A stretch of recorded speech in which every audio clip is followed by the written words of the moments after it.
I think, Gary, if I had outlined for you and for Evan what the Celtics would look like right now, top to bottom, when we spoke back in mid-May, you might have called that fantasy land.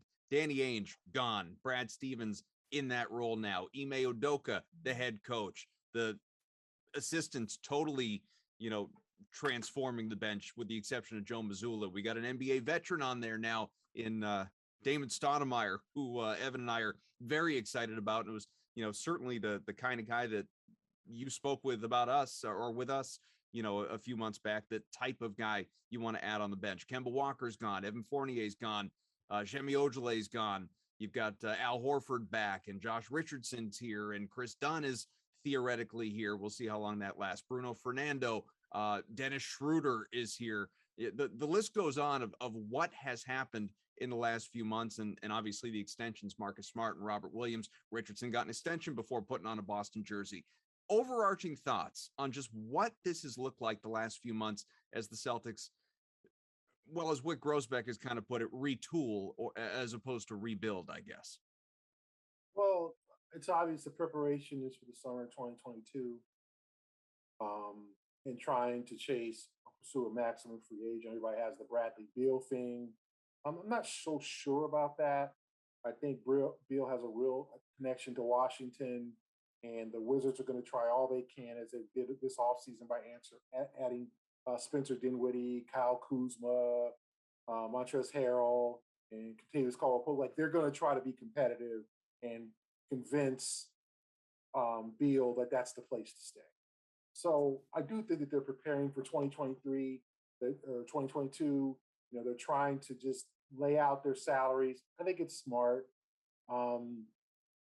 I think people were a little upset that they weren't really active in free agency, but they also, Brad also has spent the time making up for Danny's mistakes, moving Tristan Thompson, moving Kemba Walker,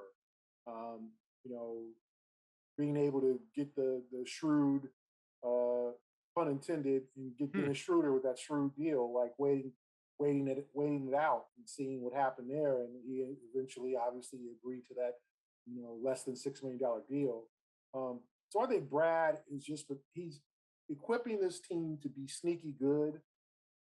Obviously they're not going to be the top favorites. You're going to, Brooklyn and Milwaukee, and then you're going to throw Miami in there, and then the Hawks and the Knicks are going to be back, and then Charlotte's a team I think that's rising, and it's going to be good. And you can throw Indiana. Let's see what happens in Chicago, et cetera. But I think this team can be pretty good. You still have Brown and Tatum. You got Schroeder as your point guard, and Smart. Like, they have a chance to be pretty good. And I think what Brad has done is he set up the salary structure to where they can be flexible next year. He got up under the Walker contract. He still hasn't really addressed the bench in terms of, like, there's still we still have Grant on the roster in terms of the Celtics. Carson Edwards is still around. We'll see what happens. We don't know what happens. Parker too, right? Huh? Jabari Parker too, right? We don't know what's going to happen with Kris Dunn and Bruno Fernando. So there's still some issues to address there. They still have that second two-way contract they haven't used. So, but I think Brad has done a solid job, a good job at cleaning up some of the messes in the roster, creating more flexibility for the future, bringing Al back, which I think will have a great influence on Robert Williams, and trying to just see, okay, we have two All-Stars, and we have a former All-Star in Horford. We have a player with a lot to prove in Josh Richardson. We have another player who wants to get $100 million next year in Schroeder. Like, let's see how this combination works and see if they can be that kind of Miami from 2 years ago, where they just snuck up on people because they got really good as the season progressed. You mentioning Tristan Thompson being gone reminded me too. Another guy I didn't mention because I didn't mention Thompson being gone. Enes Kanter is another one that's back, and those guys, sort of the juxtaposition between them, not only in that they're both bigs, but all the reported concerns anyway in the locker room concerning Thompson. Cantor is the antithesis of that, comes in not only as being very cheap, but the ultimate glue guy, team guy. So yeah, I mean, Brad is certainly remaking this thing, and I'm sure, Evan, you have plenty of thoughts on your mind as well. Well, yeah, I mean, the one thing we've always talked about is, you don't play your end of the bench guys all the time, but having experience at the end of your bench is valuable. And yeah, they still have some of the younger guys like Grant and Carson there, and we'll see with Romeo, if he can stay healthy, we'll find out there. Neesmith's going to be a player that probably plays for them a little bit more than I think people expect. But they're starting to try and figure out exactly what they need to do to really enhance the Jays, so to speak. And I think by adding some of the guys they have, and they're still, they always talk about, we're not totally finalized on our roster yet. There's still something they can use. There's a couple of trade exceptions that they might be able to use to maybe pull a guy out of somewhere. I'm still enthralled with the idea of trying to get Slow-Mo Anderson on this team. I just love the way he plays, and it would be a great addition. But again, they have some things that they can do.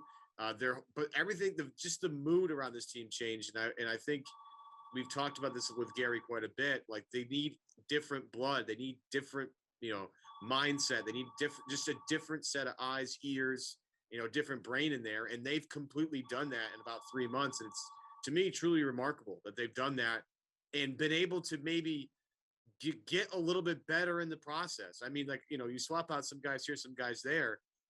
I think this team, just on paper, and I mean, we're talking on paper and playing the games yet, it makes a little more sense to me, Gary. Does not make more sense to you? Yeah, I mean, I think that they were able to make the changes that were necessary, get some of the guys out that maybe weren't as productive as they like. We'll see what happens with the new Ime era. He really, since he was hired, he talked a little bit in summer league, but really, like, what's his plan? What's his defensive and offensive strategies? He's talked about using Marcus Smart more as a ball handler. Like, how is this going to translate? With guys like Hardy and Stoudemire on his staff. I don't know if he'll add some more coaches to the staff in the near future, but let's see how that works. I think that there's definitely a level of excitement. I think there's a level of, like, change needed to happen. I think that, I don't think that Tatum and Brown were all broken up. I mean, Brad's still around, but I don't think they were all broken up about the coaching change. I think they probably thought maybe we do need some fresh blood. I think the organization did need a shakeup. And it's got that, not entirely, but with Danny gone and Brad kind of taking over. And we'll see how the power structure goes in the organization, whether it's just all Brad. It's a lot. A lot of questions to be answered over the next couple of months. But I think there is definitely a renewed vigor with the Celtics in terms of, like, some of the new guys in the roster. They're bringing in some hungry guys. I thought the Tristan thing would work out, but I think Tristan is at the point in his career where he's more concerned. Like, there's a lot of off the court things I thought that were distracting, his off the court life and things like that. I'm not saying he didn't play hard, but how much does he's got his chip. How much did he really want to win? Mm-hmm. Or is it, okay, I just want to play in the league until they kick me out? Some people have that type of approach, not saying he's not a winner. He's an NBA champion, but, and who knows how everything went down last year with COVID. We were not able to see a lot of things.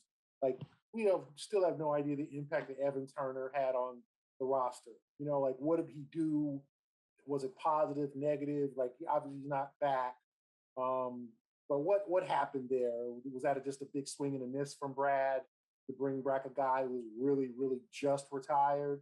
So there's a lot of questions about last year. Maybe some of them will be revealed over the next few months when guys start talking about what happened and the chemistry, et cetera. But something obviously wasn't right about last year. I think there's a renewed excitement about this year, though, and that should make Celtics fans happy.